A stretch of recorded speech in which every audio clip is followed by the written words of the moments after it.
this part 3 of adrenal fatigue is going to be about how did I actually find out that I have adrenal fatigue and that the overtraining was my issue. And yeah, and I'll just tell you how I got out of there and what I did to my diet to be able to recover and all of that. So stay tuned if you have already run into such issues, if you're already overtrained, or if you just want to equip yourself to not run into that issue.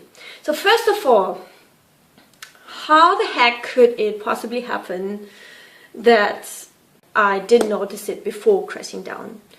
How could I not notice that I'm overtraining? I really asked myself that question because it's it just doesn't want to get into my head, because it's you know, I even had these symptoms, these warning signs of my body telling me that something's really wrong, and I also noticed them, but I just didn't connect it, associated with my overtraining. Yeah, so that was just very foreign and far away for me to be overtraining. And so I didn't take the symptoms serious enough. I just thought they'd go away tomorrow or any other day, but actually they never went away. They just got worse and worse. And the worst thing is that I actually thought by training more or training further, I do a good thing. Like, I thought these symptoms, it's good for these symptoms to go away. I thought I was doing something great. I thought that what I was doing was healthy, but it wasn't at all. So don't get me wrong, exercise is super healthy. You have to move your body, but I don't believe in the term of exercise anymore. I don't use it anymore. Like, I'm not doing exercise anymore, folks. I'm just moving my body just for the sake of it, to have fun, to get fresh air in, to get my heart rate a little bit up, but only a little bit, not intensely anymore. And I don't know if I will ever do like a really intense workout again. We'll see. But I'm really, like, I have the biggest respect of intense, like, even if it's short, intense stress moments for the body. Anyway, so I was wondering, so when I look back, I kind of feel, I kind of really remember that I didn't feel too fit. So, but in that moment, I really thought, I feel like running. I just have to run. I want to get out. And I really meant it. And I just thought that's the case. But today, looking back, I don't think that it really was a case. I think I only thought that I was that fit because I think I was only in that routine.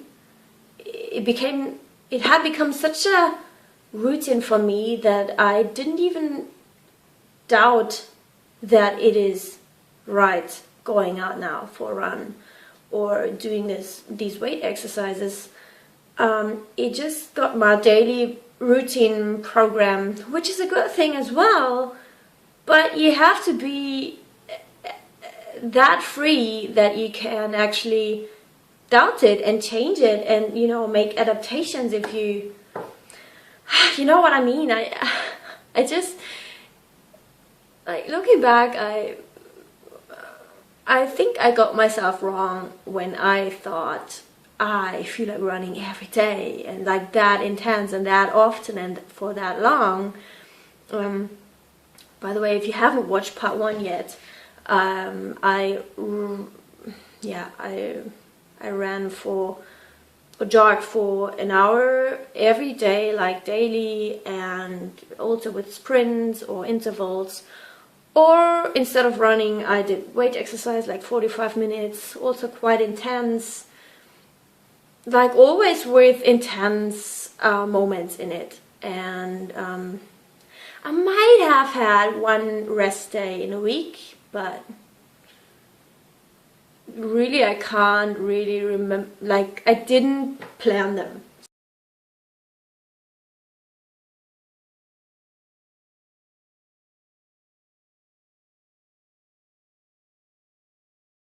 I thought what I was doing was right. And that is the thing why I really want to talk about this to you. I want you to know about that, because there was just no chance for me to actually notice it, even though I had all these symptoms. And I really got into issues that I could have prevented, but I just didn't. So I don't want you to run into that. When the symptoms started, well, I didn't do anything first of all, but then when the really serious symptoms came, like the heart pain, like this really stabbing pain and the palpitations, and I just couldn't sleep at night anymore. I had problems falling asleep and waking up and sleeping through, and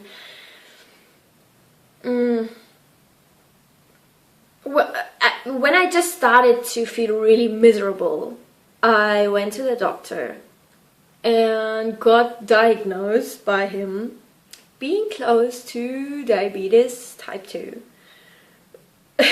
Didn't know if I wanted to laugh or cry at that moment, but I like in the next second I really knew it's just wrong. I had educated myself before, and I already had come across that term adrenal fatigue, and I already identified with almost all symptoms that adrenal fatigue can have. There are online tests where you can just check off symptoms, like really thorough tests, which you can do, and I did them, and basically there was just no question that I had adrenal fatigue. And I just found it so logic, and like when I had crashed, I already knew, okay, this is what I have, and I overtrained, and I burned myself out and burned my adrenals out. And then I already knew about the unstable blood sugar issue that you get, and that I had.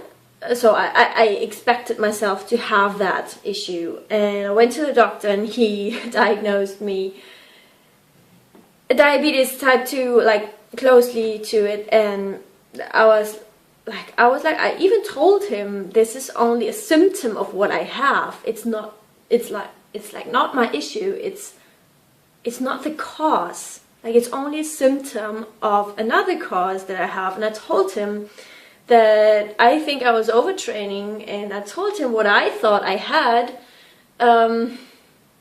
He just didn't want to know about it. He was like, well, no, the adrenals and cortisol, like, he just answered something like he had never heard about it. And well, yeah, I stopped talking about that, which was really sad. But at least he gave me a blood sugar measure kind of gadget, so I could measure my blood sugar, and that confirmed that I always had far too high blood sugar after meals. Well, that being said, he couldn't help me. So I went to an expert, what's the name? A kidney expert. He also knew about adrenals, like a lot, and he also knew about Addison's disease, which is adrenal insufficiency, when your adrenals can't do anything anymore, like, and it's not reversible, I think. Anyways, I went to that expert, and I wanted to have the saliva test, done on me, because I knew that blood work is not adequate for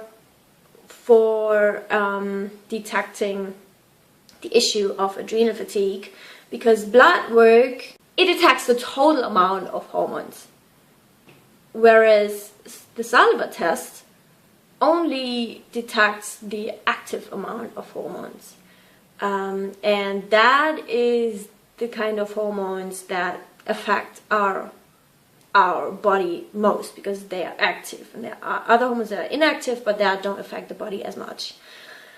And so I wanted that saliva test, because everywhere I read about adrenal fatigue, it just said that you have to get the saliva test, but the expert didn't want to do it on me, because he didn't even know about the fact that blood tests are inaccurate for the hormone status measuring.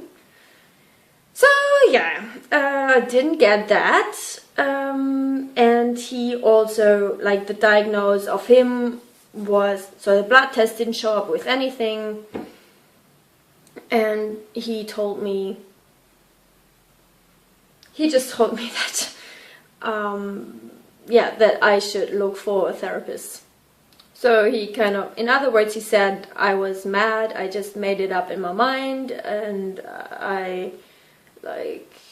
in his opinion, my issues came from mental stress or depression, or, but I could exclude that. Like, I was great at that time, like, mentally and everything. It was just physical, I just knew it. So I had to get such a saliva test on my own expenses, and I did, and that came up with a result that I had too low cortisol, which I expected, because from reading such a lot I already knew I must be in the third stage of adrenal fatigue already, with the too low cortisol. By the way, I'm explaining the different stages of adrenal fatigue in part 2, so if you want to look into that, do that. And so the stage 2 is too high cortisol, and I knew, like, after having crashed and burned out, that I'm already in stage 3, and it's already kind of too late. Too late to apologize. No, okay, different thing.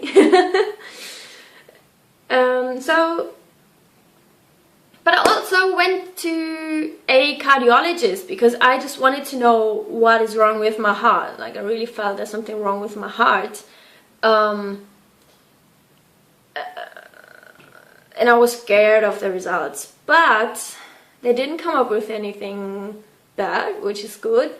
But when I had told my story to the doctor, she said that I had been very, very, very lucky, because it's very common among athletics, or among athletes, that they get myocardial or myocardial inflammation. So that is like an inflammation of the muscle of the heart, which is a very serious issue, and takes years to recover, just like adrenal fatigue. But anyway, she said I had been very lucky, and so she supposed that I was close to that, and I was so glad I like applied the emergency brake early enough, so I didn't get that, because that is much more serious.